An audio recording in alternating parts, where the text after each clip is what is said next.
नमस्कार दोस्तों, this is संकेत। चलिए देखते हैं कल मार्केट कहाँ मोमेंटम कर सकता है, क्या हमारे टारगेट निकल आते हैं। सबसे पहले देखते हैं कि आज मार्केट ने कैसे मूव किया और कल के दिन मार्केट कैसे ट्रेड कर सकता है, क्या हमारे यहाँ पर टारगेट बन सकते हैं, क्या लेवल यहाँ पर हमारे बन सकते हैं। तो आज के दिन मार्केट थोड़ा सा फ्लैट ओपन हुआ, जैसे ही फ्लैट ओपन हुआ तो सीधा मार्केट नीचे आ गया था। मतलब यहाँ पर 42,800 से सीधा मार्केट नीचे आ गया 42,400 के आसपास। मतलब यहाँ पर 400 पॉइंट मार्केट नीचे आ गई थी। उसके बाद में क्या किया, ये जो यहाँ पर गैप बना हुआ था, मतलब फ्राइडे के दिन का जो गैप था ये यहाँ पर फिल हो गया। जैसे ही मार्केट में गैप फिल हो गया वैसे यहाँ पर जो आपका नीचे की तरफ का सपोर्ट बन रहा था, सपोर्ट से मार्केट के बाद सीधा हमें यू टर्न रिकवरी ऊपर की तरफ देखने के लिए मिल गई। अभी यू टर्न रिकवरी देखने के बाद अभी मार्केट क्लोज हुआ है 43,100 के आसपास। यहाँ पर अभी मार्केट क्लोज हुआ है। अभी यहाँ पर मार्केट क्लोज हुआ है तो आपको कल के दिन कैसे ट्रेड करना चाहिए। कल के दिन ट्रेड करने के लिए देखिए यहाँ पर मैंने एक एबीसीडी पैटर्न लगाया। एबीसीडी पैटर्न के हिसाब से हमें क्या दिख रहा था कि मार्केट यहाँ तक तो ऊपर जा सकता है, मतलब 43,100 के आसपास तक यहाँ तक जा सकता है। और आज के दिन यहाँ गया भी और यहीं पर मार्केट ने क्या किया, क्लोजिंग दी है।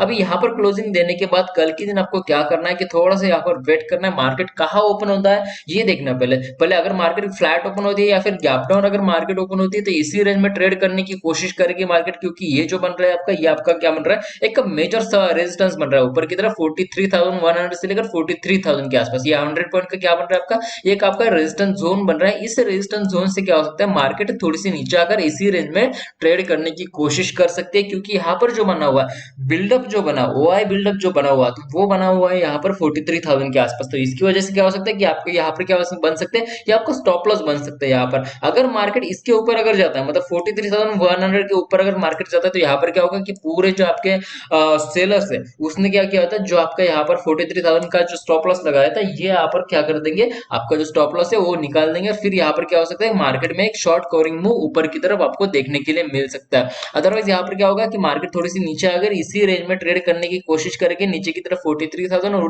ऊपर की तरफ 43,000 और नीचे की तरफ 42,800 या फिर 42,600 के आसपास, इसी रेंज में मार्केट ट्रेड करने की कोशिश करेगी कल के दिन। तो आपको समझ में आ गया आपको ट्रेड कैसे करना है। यहाँ पर जो आपका यहाँ पर रेंज बने उसी पर आपको थोड़ी सी ध्यान देने की कोशिश करनी चाहिए। अगर यहाँ पर रेंज ब्रेक होती है, मतलब ऊपर की तरफ 43,100 अगर ब्रेक होता है तो आपको यहाँ पर शॉर्ट कवरिंग मूव देखने के लिए मिल जाएगा और मार्केट थोड़ी सी ऊपर जाने की कोशिश कर सकती है। मतलब यहाँ पर 43,200 या फिर 42,400 ये टारगेट आपको ऊपर की तरफ देखने के लिए मिल सकते हैं। नीचे की तरफ आपको ट्रेड कब करना है, जब यहाँ पर अगर 42,800 अगर ब्रेक होता है, सक्सेसफुली अगर ब्रेक होता है तो आप यहाँ पर ट्रेड ले सकते हैं। आपका टारगेट पहला बनेगा 42,600 के आसपास, ये आपका 200 पॉइंट का टारगेट बनेगा।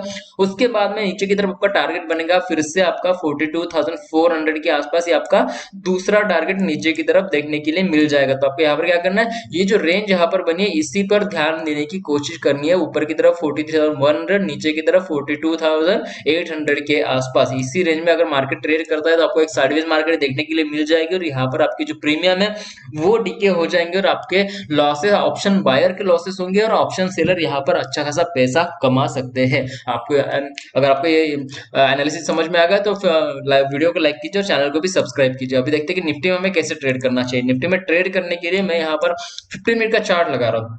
15 मिनट के चार्ट में मुझे यहाँ पर क्या दिख रहा है कि 19,100 से 80 के आसपास या फिर 19,200 के आसपास हमें ये जो बन रहा है यहाँ पर जो क्या क्या बन रहा है, एक रेजिस्टेंस बन रहा है। अभी जो रेजिस्टेंस बन रहा है वो 19,200 के आसपास बन रहा है। अभी मार्केट क्लोज हुए 19,150 के आसपास मार्केट क्लोज हुए। नीचे की तरफ आपका जो रेजिस्टेंस बन रहा है, सपोर्ट जो बन रहा है, वो सपोर्ट आपका बन रहा है 19,080 के आसपास आपका सपोर्ट बन रहा है। मतलब ये 120 से लेकर 150 के पॉइंट के आसपास ये मार्केट यहाँ पर ट्रेड कर रही है और इसी रेंज में मार्केट ने सेकंड हाफ में ट्रेड किया। पहले तो क्या हुआ, स्टार्टिंग में मार्केट सीधी नीचे आ गई, फिर हमें यू टर्न रिकवरी यहाँ पर देखने के लिए मिल गया और फिर सेकंड हाफ में मार्केट इसी रेंज में ट्रेड करने की कोशिश कर रही थी। तो आपको यहाँ पर क्या करना है, जब तक कि रेंज ब्रेक नहीं होती तब तक कोई ट्रेड नहीं करना है। नीचे की तरफ 19,080 के आसपास और ऊपर की तरफ 90,200 के आसपास, ये जो रेंज बनी है इसी रेंज के बीच में अगर मार्केट ट्रेड करती है, फ्लैट ओपन होती है, गैप डाउन ओपन होती है या फिर गैप अप भी अगर मार्केट ओपन होती है और सीधा नीचे आती है तो इसी रेंज में ट्रेड करने की कोशिश करेगी। आपके यहाँ पर प्रीमियम जो है वो टिके होने की कोशिश हो सकते हैं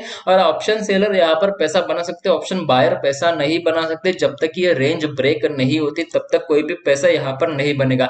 जब तक ये जो नीचे की तरफ सपोर्ट जो बना हुआ है 19,080, जब तक ब्रेक नहीं होता तब तक मार्केट नीचे नहीं आएगा और जब तक ऊपर की तरफ 19,200 ब्रेक नहीं होता तब तक मार्केट यहाँ से ऊपर जाने की कोशिश नहीं करेगी। अगर ऊपर की तरफ 19,180 से आप एक ट्रेड ले सकते हैं, जैसे मार्केट थोड़ी सी ऊपर जाएगी तो 19,180 से ट्रेड लीजिए। यहाँ पर आपका स्टॉप लॉस जो है वो 30 से 40 पॉइंट का स्टॉप लॉस बनेगा और ऊपर की तरफ आपका 90 से लेकर 100 पॉइंट का ऊपर की तरफ क्या बन सकता है, आपका टारगेट बन सकता है। मतलब यहाँ पर 1:1 या फिर 1:2 या फिर 1:3 के आसपास आपका रिस्क टू रिवॉर्ड रेशो आपको यहाँ पर देखने के लिए मिल सकता है। तो आपको समझ में आएगा निफ्टी और बैंक निफ्टी में कैसे ट्रेड करना चाहिए। अगर कोई टारगेट बनता है, कोई लेवल बनता है, मैं टेलीग्राम पर अपडेट कर दूंगा। टेलीग्राम की लिंक डिस्क्रिप्शन में दी हुई है, वहां पर जाकर आप टेलीग्राम पर ज्वाइन हो सकते हो। अगर आपको वीडियो अच्छी लगी तो डेफिनेटली लाइक कीजिए, चैनल को भी सब्सक्राइब कीजिए। आज की वीडियो के लिए इतना ही। थैंक यू, धन्यवाद।